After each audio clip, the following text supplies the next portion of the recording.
साहाबा हमारा शान है। নবী করিম সাল্লাল্লাহু আলাইহি ওয়াসাল্লাম একটা হাদিসের মধ্যে বর্ণনা করছেন যে আউয়ালু মা ইউহাসাবু বিহিল আবদু ইয়াউমাল কিয়ামাতিস সালাত, যে কিয়ামতের দিবসে সর্বপ্রথম নামাজের হিসাব হবে। নামাজের হিসাব আপনি দিতে পারছেন তো?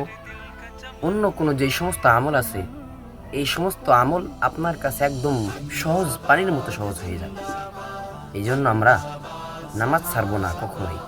সর্বপ্রথম মূল হচ্ছে আমাদের একটাই জিনিস আঁকড়ে ধরতে হবে, কোরআন ও হাদিস, এর মধ্যে সমস্ত কথা বলা আছে। সাহাবা সাহাবা জিন্দাবাদ জিন্দাবাদ জিন্দাবাদ সাহাবা মুহাম্মদ है तुमसे तारे साहबा साहबा मुहम्मद है तुमसे